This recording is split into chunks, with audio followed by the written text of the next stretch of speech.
Profetas y Reyes, capítulo 5. El arrepentimiento de Salomón. 2 veces durante el reinado de Salomón, el Señor se le apareció y le dirigió palabras de aprobación y consejo, a saber, en la visión nocturna de Gabaón, cuando la promesa de darle sabiduría, riquezas y honores fue acompañada de una exhortación a permanecer humilde y obediente, y después de la dedicación del templo, cuando una vez más el Señor le alentó a ser fiel. Fueron claras amonestaciones que se dieron a Salomón y maravillosas las promesas que se le hicieron. Sin embargo, quedó registrado acerca de aquel que, por sus circunstancias, parecía abundantemente preparado en su carácter y en su vida para prestar atención a la exhortación y cumplir con lo que el cielo esperaba de él. Mas él no guardó lo que le mandó Jehová. Estaba su corazón desviado de Jehová, Dios de Israel, que le había aparecido 2 veces y le había mandado acerca de esto, que no siguiese a dioses ajenos. Primera de Reyes, capítulo 11, versículos 9 y 10. Y tan completa fue su apostasía, tanto se endureció su corazón en la transgresión, que su caso parecía casi desesperado. Salomón se desvió del goce de la comunión divina para hallar satisfacción en los placeres de los sentidos. Acerca de lo que experimentó, dice: engrandecí mis obras, edifiqué casas, plantéme viñas, híceme huertos y jardines, poseí siervos y siervas, alleguéme también plata y oro, y tesoros preciados de reyes y de provincias, híceme de cantores y cantoras, y los deleites de los hijos de los hombres, instrumentos músicos y de toda suerte, y fui engrandecido y aumentado más que todos los que fueron antes de mí en Jerusalén. No negué a mis ojos ninguna cosa que deseara, ni aparté mi corazón de placer alguno, porque mi corazón gozó de todo mi trabajo. Miré yo luego todas las obras que había hecho de mis manos y el trabajo que tomé para hacerlas, y he aquí todo vanidad y aflicción de espíritu. No hay provecho debajo del sol. Después torné yo a mirar para ver la sabiduría y los desvaríos y la necedad, porque ¿qué hombre hay que pueda seguir al rey en lo que ya hicieron? Aborrecí por tanto la vida, yo asimismo aborrecí todo mi trabajo que había puesto por obra debajo del sol. Eclesiastés capítulo 2, versículo 4 al 18. Por su propia amarga experiencia, Salomón aprendió cuán vacía es una vida dedicada a buscar las cosas terrenales como el bien más elevado. Erigió altares a los dioses paganos, pero fue tan solo para comprobar cuán vana es su promesa de dar descanso al espíritu. Pensamientos lóbregos le acosaban día y noche.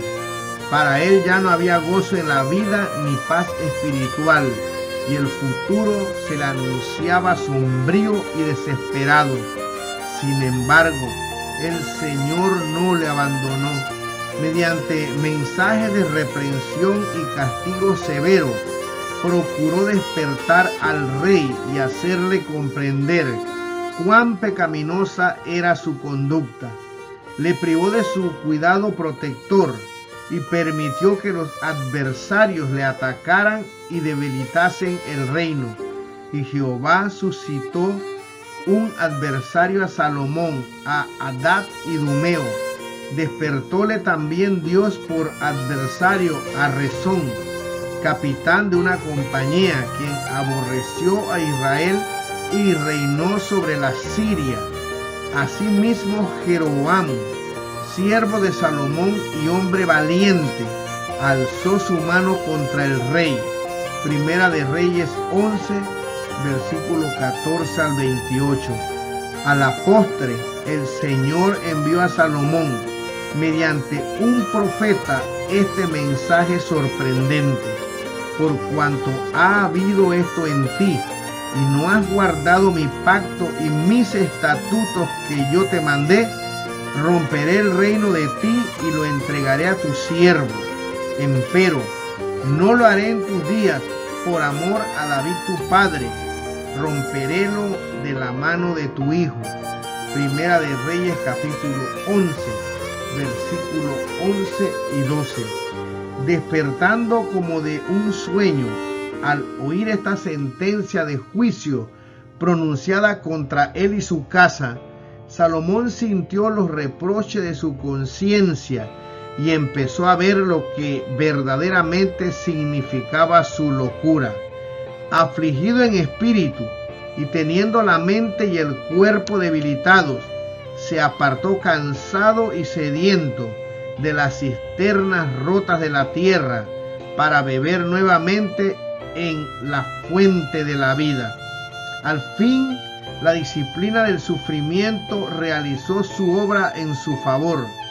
Durante mucho tiempo le había acosado el temor de la ruina absoluta que experimentaría si no podía apartarse de su locura, pero discernió finalmente un rayo de esperanza en el mensaje que se le había dado.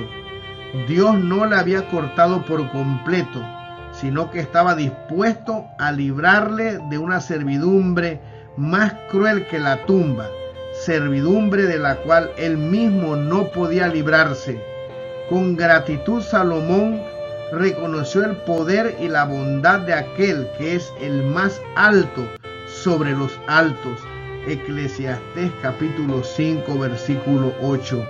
Y con arrepentimiento comenzó a desandar su camino para volver al exaltado nivel de pureza y santidad del cual había caído. No podía esperar que escaparía a los resultados agotadores del pecado. No podría nunca librar su espíritu de todo recuerdo de la conducta egoísta que había seguido, pero se esforzaría fervientemente por disuadir a otros de entregarse a la insensatez. Confesaría humildemente el error de sus caminos y alzaría su voz para amonestar a otros, no fuese que se perdiesen irremisiblemente por causa de las malas influencias que él había desencadenado. El verdadero penitente no echa al olvido sus pecados pasados, no se deja embargar tan pronto como ha obtenido paz por la despreocupación acerca de los errores que cometió. Piensa en aquellos que fueron inducidos al mal por su conducta y procura de toda manera posible hacerlos volver a la senda de la verdad. Cuanto mayor sea la claridad de la luz en la cual entró, tanto más intenso es su deseo de encauzar los pies de los demás en el camino recto. No se espacía en su conducta errónea, ni considera livianamente lo malo, sino que recalca las señales del peligro, a fin de que otros puedan precaverse. Salomón reconoció que el corazón de los hijos de los hombres está lleno de mal y de enloquecimiento en su corazón. Eclesiastés 9:3. Y declaró también: porque no se ejecuta luego sentencia sobre la mala obra, el corazón de los hijos de los hombres está en ellos lleno para hacer mal. Bien que el pecador haga mal 100 veces y le sea dilatado el castigo, con todo yo también sé que los que a Dios temen tendrán bien, los que temieren ante su presencia, y que el impío no tendrá bien, ni le será prolongado los días, que son como sombra, por cuanto no temió delante de la presencia de Dios. Eclesiastés capítulo 8, versículos 11 y 13. Por inspiración divina, el rey escribió para las generaciones ulteriores lo referente a los años que perdió, así como lecciones y amonestaciones que entrañaron. Y así, aunque su pueblo cosechó lo que él había sembrado y soportó malignas tempestades, la obra realizada por Salomón en su vida no se perdió por completo. Con mansedumbre y humildad enseñó durante la última parte de su vida sabiduría al pueblo, e hizo escuchar, e hizo escudriñar, y compuso muchos proverbios. Procuró hallar palabras agradables y escritura recta, palabra de verdad. Escribió: las palabras de los sabios son como aguijones y como clavos hincados, las de los maestros de las congregaciones, dada por un pastor. Ahora, hijo mío, a más de esto sé avisado. El fin de todo el discurso oído es este: teme a Dios y guarda sus mandamientos, porque esto es el todo del hombre. Porque Dios traerá toda obra a juicio, el cual se hará sobre toda cosa oculta, buena o mala. Eclesiastés capítulo 12, versículos 9 al 14. Los últimos escritos de Salomón revelan que él fue comprendiendo cada vez mejor cuán mal había sido su conducta y dedicó atención especial a exhortar a la juventud acerca de la posibilidad de caer en los errores que él había hecho malgastar inútilmente los dones más preciosos del cielo. Con pesar y vergüenza, confesó en la flor de la vida, cuando debiera haber hallado en Dios consuelo, apoyo y vida, se apartó de la luz del cielo y de la sabiduría de Dios y reemplazó el culto de Jehová por la idolatría. Al fin, habiendo aprendido por triste experiencia cuán insensata es una vida tal, su anhelo y deseo era evitar que otros pasasen por la amarga experiencia por la cual él había pasado. Con expresiones patéticas escribió acerca de los privilegios y responsabilidades que el servicio de Dios otorga a la juventud. Suave ciertamente es la luz y agradable a los ojos ver el sol. Mas si el hombre viviere muchos años y en todos ellos hubiere gozado alegría, si después trajera a la memoria los días de las tinieblas, que serán muchos, todo lo que le habrá pasado dirá haber sido vanidad. Eclesiastés 11, 7 al 10. Acuérdate de tu Creador en los días de tu juventud, antes que vengan los días y lleguen los años de los cuales digas: no tengo en ellos contentamiento, antes que se oscurezca el sol y la luz y la luna y las estrellas y las nubes se tornen tras la lluvia, cuando temblarán los guardas de la casa y se encorvarán los hombres fuertes y cesarán las muelas porque han disminuido, y se oscurecerán los que miran por las ventanas y las puertas de afuera se cerrarán por la bajeza de la voz de la muela y levantárase a la voz del ave.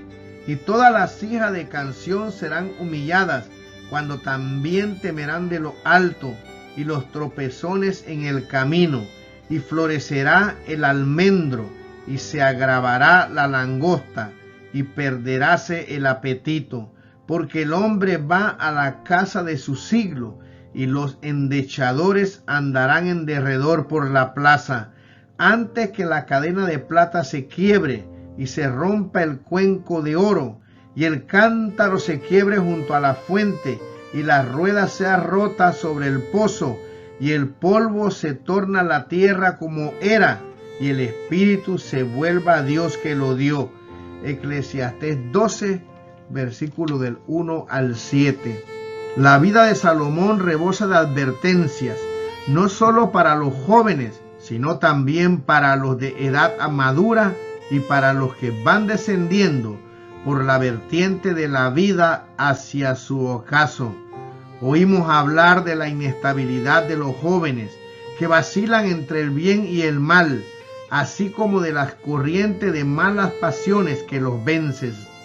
En los de edad más madura, no esperamos ver esta inestabilidad e infidelidad. Contamos con que su carácter se habrá establecido y arraigado firmemente en los buenos principios. Pero no siempre sucede así. Cuando Salomón debiera haber tenido un carácter fuerte como un roble, perdió su firmeza y cayó bajo el poder de la tentación. Cuando su fortaleza debiera haber sido inconmovible, fue cuando resultó más endeble. De tales ejemplos debemos aprender que en la vigilancia y la oración se halla la única seguridad para jóvenes y ancianos. Esta seguridad no se encuentra en los altos cargos ni en los grandes privilegios. Uno puede haber disfrutado durante muchos años de una experiencia cristiana genuina y seguir, sin embargo, expuesto a los ataques de Satanás. En la batalla contra el pecado íntimo y las tentaciones de afuera, aún el sabio y poderoso Salomón fue vencido. Su fracaso nos enseña que cualesquiera que sean las cualidades intelectuales de un hombre, y por fielmente que haya servido a Dios en lo pasado, no puede nunca confiar en su propia sabiduría e integridad. En toda generación y en todo país se tuvo siempre el mismo verdadero fundamento y modelo para edificar el carácter. La ley divina que ordena: amarás al Señor tu Dios de todo tu corazón y a tu prójimo como a ti mismo. Lucas 10, versículo 27. El gran principio manifestado en el carácter y la vida de nuestro Salvador es el único fundamento seguro, la única guía fidedigna. Y reinarán en tus tiempos la sabiduría y la ciencia y la fuerza de la salvación. Isaías 33, versículo 6. La sabiduría, el conocimiento que solo puede impartir la palabra de Dios. Estas palabras dirigidas a Israel acerca de la obediencia a los mandamientos de Dios. Esta es vuestra sabiduría y vuestra inteligencia en ojo de los pueblos. Deuteronomio 4, 6. Encierran tanta verdad hoy como cuando fueron pronunciadas. Encierran la única salvaguardia para la integridad individual, la pureza del hogar, el bienestar de la sociedad o la estabilidad de la nación. En medio de todas las perplejidades y los peligros de la vida, así como de los acertos contradictorios, la única regla segura consiste en hacer lo que Dios dice. Los mandamientos de Jehová son rectos. Salmo 19, versículo 8. Y el que hace estas cosas no resbalará para siempre. Salmos 15, versículo 5. Los que escuchen la amonestación que encierra la apostasía de Salomón evitarán el primer paso hacia los pecados que le vencieron. Únicamente la obediencia a los requerimientos del cielo guardará de la apostasía a los hombres. Dios les concedió mucha luz y muchas bendiciones, pero a menos que acepten esa luz y esas bendiciones, ellas no les darán seguridad contra la desobediencia y la apostasía. Cuando aquellos a quienes Dios exaltó a cargos de gran confianza se apartan de Él para depender de la sabiduría humana, su luz se trueca en tinieblas. La capacidad que les fuera dada llega a ser una trampa. Hasta que el conflicto termine, habrá quienes se aparten de Dios. Satanás ordena de tal manera las circunstancias que a menos que seamos guardados por el poder divino, ellas debilitarán casi imperceptiblemente las fortificaciones del alma. Necesitamos preguntar a cada paso: ¿es este el camino del Señor? Mientras dure la vida, habrá necesidad de guardar los afectos y las pasiones con propósito firme. Ni un solo momento podemos estar seguros, a no ser que confiemos en Dios y tengamos nuestra vida escondida en Cristo. La vigilancia y la oración son la salvaguardia de la pureza. Todos los que entren en la ciudad de Dios lo harán por la puerta estrecha, con esfuerzo y agonía, porque no entrarán en ella ninguna cosa sucia o que hace abominación. Apocalipsis 21, versículo 27. Pero nadie que haya caído necesita despertar.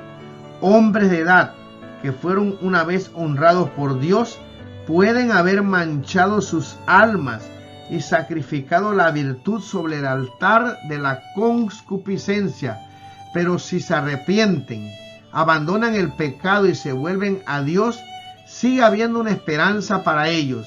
El que declara: sé fiel hasta la muerte, y yo te daré la corona de la vida, Apocalipsis 2:10, formula también esta invitación: deje el impío su camino y el hombre inicuo sus pensamientos, y vuelvas a Jehová, el cual tendrá de él misericordia, y al Dios nuestro, el cual será amplio en perdonar. Isaías 55, versículo 7. Dios aborrece el pecado, pero ama al pecador. Declara: yo medicinaré su rebelión, amarélos de voluntad. Oseas 14, versículo 4. El arrepentimiento de Salomón fue sincero, pero el daño que había hecho su ejemplo al obrar mal no podía ser deshecho. Durante su apostasía, hubo en el reino hombres que permanecieron fieles a su cometido y conservaron su pureza y lealtad, pero muchos fueron extraviados, y las fuerzas del mal, desencadenadas por la introducción de la idolatría y de las prácticas mundanales, no las pudo detener fácilmente el rey penitente. Su influencia en favor del bien quedó grandemente debilitada. Muchos vacilaban cuando se trataba de confiar plenamente en su dirección, aunque el rey confesó su pecado y escribió, para beneficio de las generaciones ulteriores, el relato de su insensatez y arrepentimiento. No podía esperar que fuese completamente destruida la influencia funesta de sus malas acciones. Envalentonados por su apostasía, muchos continuaron obrando mal y solamente mal, y en la conducta descendente de muchos de los príncipes que le siguieron puede rastrearse la triste influencia que ejerció al prostituir las facultades que Dios le había dado. En la angustia de sus amargas reflexiones sobre lo malo de su conducta, Salomón se sintió constreñido a declarar: mejor es la sabiduría que las armas de guerra, mas un pecador destruye mucho bien. Hay un mal que debajo del sol he visto, a manera de error emanado del príncipe. La necedad está colocada en grandes alturas. Las moscas muertas hacen heder y dar mal olor el perfume del perfumista. Así una pequeña locura al estimado por sabiduría y honra. Eclesiastés 9, versículo 18, capítulo 10, versículo 5, capítulo 6, versículo 1. Entre las muchas lecciones enseñadas por la vida de Salomón, ninguna se recalca tanto como la referente al poder de la influencia para el bien o para el mal. Por limitada que sea nuestra esfera, ejercemos una influencia benéfica o maléfica, sin que lo sepamos y sin que podamos evitarlo. Ella se ejerce sobre los demás en bendición o maldición. puede ir acompañada de la lobreguez del descontento y del egoísmo, o del veneno mortal de algún pecado que hayamos conservado, o puede ir cargada del poder vivificante de la fe, el valor y la esperanza, así como de la suave fragancia del amor. Pero lo seguro es que manifestará su potencia para el bien o para el mal. Puede llenarnos de pavor el pensar que nuestra influencia pueda tener sabor de muerte para muerte, y sin embargo es así. Un alma extraviada que pierde la bienaventuranza eterna es una pérdida inestimable. Y sin embargo, un acto temerario o una palabra irreflexiva de nuestra parte puede ejercer una influencia tan profunda sobre la vida de otra persona que resulte en la ruina de su alma. Una sola mancha en nuestro carácter puede desviar a muchos de Cristo. Mientras la semilla sembrada produce una cosecha y ésta a su vez se siembra, la mies se multiplica. En nuestras relaciones con los demás, esta ley se cumple. Cada acto, cada palabra constituye una semilla que dará fruto. Cada acto de bondad reflexiva, de obediencia, de abnegación, se reproducirá en los demás y por ellos en otros aún. Así también cada acto de envidia, malicia y disensión es una semilla que producirá una raíz de amargura, Hebreos 12:15, por la cual muchos serán contaminados, y cuanto mayor aún será el número de los que serán envenenados por esos muchos, así prosigue para este tiempo y para la eternidad la siembra del bien y del mal.